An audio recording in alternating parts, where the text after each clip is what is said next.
The subject comes to recognize that what I'm doing begins to affect me, your relationships, your work, your natural functions. There is a dynamic between those two in what we call the dyad. Something happens there. When does behavior become problematic? That's when we realize that something is going on that is not adding value to me. Is when somehow or another the subject realizes that they are in a space where they can no longer even tolerate themselves.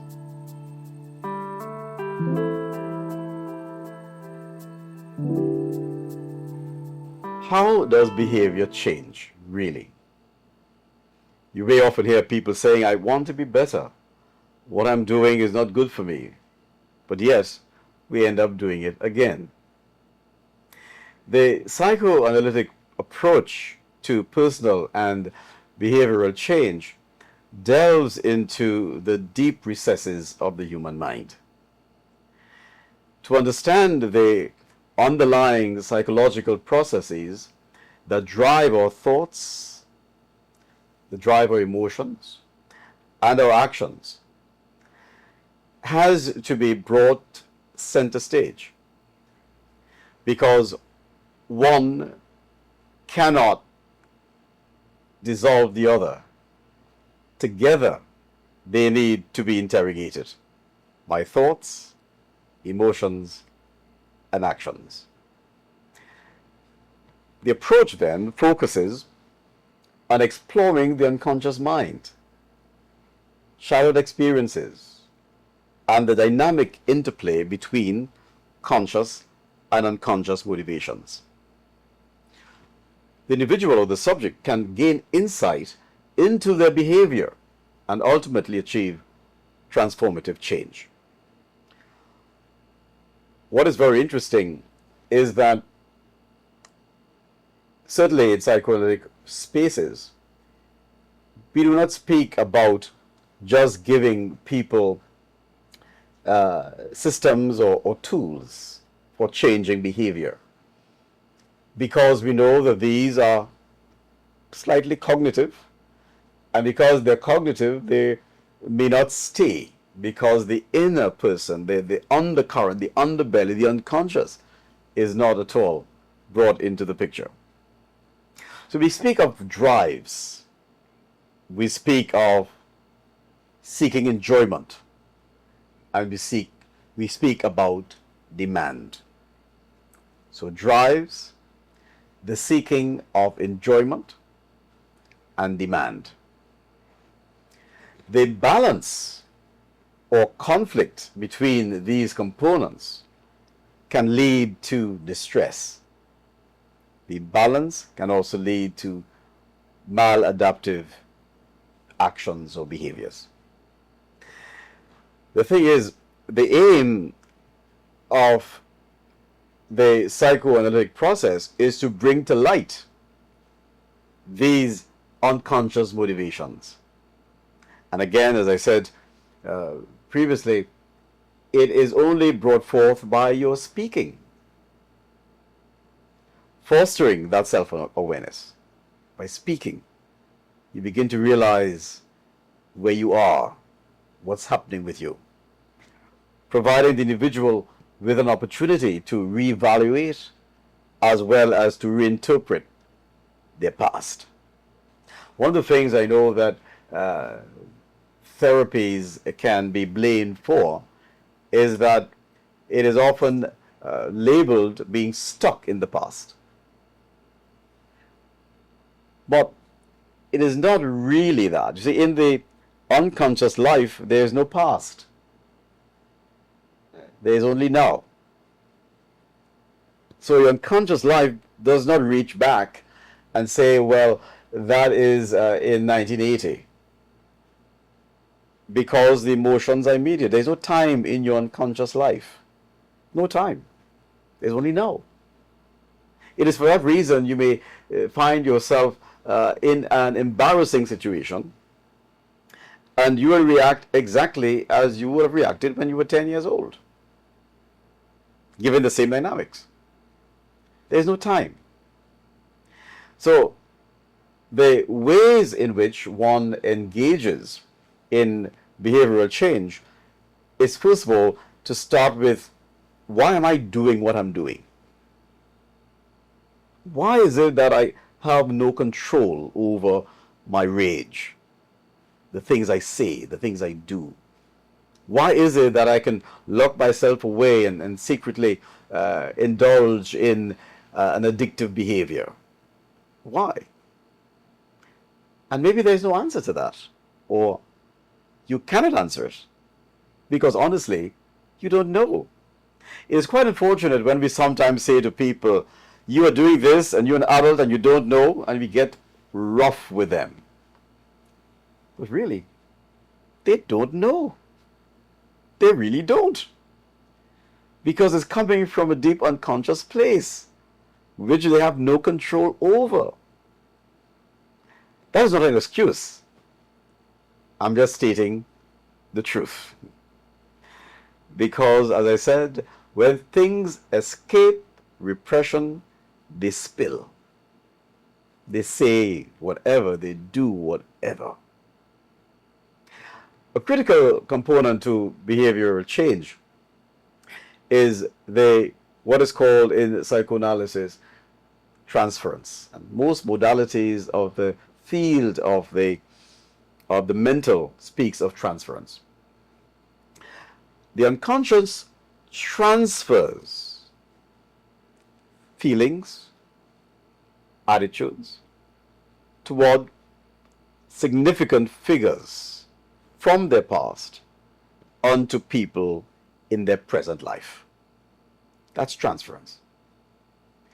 It is where things which happened in your past, they are transferred now. Remember what I said. There is no past in the unconscious mind. The very same load of emotion that one may have had there back in 2005, you would now act it out in the same way, though you are with someone totally different. That's what the unconscious does. So you're not thinking about this cognitively. It is just happening. Another way to think of transference is the interpersonal dynamic. It addresses the unresolved issues. When I say the interpersonal dynamic, I mean the client, the analyzer, the person who's there, and the analyst. There is a dynamic between those two in what we call the dyad. Something happens there, and it can influence behavioral change. Because in fact, the person might actually be acting out right there with the analyst. It is for this reason in psychoanalysis it is framed tightly. Starting times, ending times, the situation in which there's a cut in the session because the analyst is somehow what we call the big other, the person who is able to lay down the law. And when I say the law, I don't mean that in a bad sense, but to set the boundaries and the barriers.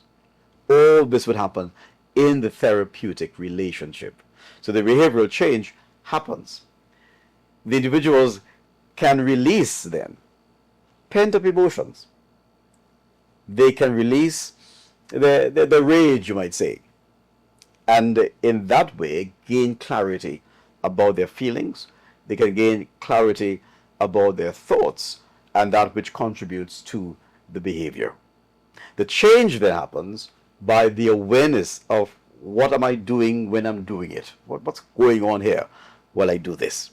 Psychoanalysis is time intensive. By that I simply mean one cannot say that I will be better after 3 sessions. One cannot say that I think that I need to get a prescription so that I can perform these particular acts and therefore in 3 months I'll be fine. No. because the client, the analysand, as we call, has to be aware and identify patterns of behavior that no longer serve them and develop alternative ways of thinking and acting. It takes time. So analytic psychotherapy also emphasizes the role of the therapeutic relationships. So that's critical. The relationship between the therapist, the analyst, and the individual. It is very easy to blame external factors for our current behaviors. And that's the way we would normally function. I am acting this way because she annoyed me, or someone disinherited me, or someone outsmarted me. So I'm angry. Yes, that might be so. But remember, the individual has a measure of control over their behavior. Why is it that you do not have control over your behavior? Through analyzing what transpired in the exchange between yourself and the other, if you look closely at that, there would have been an origin to that. There's always an origin. And remember I said there is no time in your unconscious life. So though someone says something that might be you interpreted as bad or unpleasant or disrespectful, and you move from 0 to 100 immediately, sometimes your response is really an overreaction to the context within which you are. Where did that come from? As I said, the unconscious has no time. There is an origin to that. So one is actually mobilized by what is going on now in this present exchange, and now you are acting as though it has just happened. This is important because it's almost like post-trauma. It's the same sort of thing, same dynamics. At the moment the experience affected you, you may have acted badly, repressed. Now you find years later, you are now present. Someone is speaking or acting that you now deem that action as disrespectful. You are not feeling good in the exchange. You act out. Now, because, as I said, there is no time in your unconscious life, you are now acting here in the way in which you should have acted there. But because there is no time, you get this avalanche of something which doesn't warrant that kind of attention, but you act out anyway. Let me say it another way. You are here in the present moment. Someone says something which annoys you. You are so enraged that you find yourself thinking vicious thoughts, murderous thoughts over this thing, whatever it is, this situation. There is an origin to those feelings, and that may have happened many years ago. But there is no time in your unconscious life. For that reason, it explodes now. It is easy to blame other people for our actions, but we do have some control over our actions. But we would be out of control if that which happened before was never examined. So in the psychoanalytic process, yes, we know that external factors normally bumps us into psychoanalysis. Something happened. Something always happens. And the thing is, in the process of one's analysis, you realize why you're acting this way now. You're acting this way now because something has been going on historically in an unconscious fashion in your life, which you have never examined. And this little thing here, as we say, the proverbial straw that broke the camel's back. That's really how we can begin to change behavior, begin to pay attention to how we're responding now. And there we can see a history of acting in a particular way. And that's how we can actually begin to change behavior.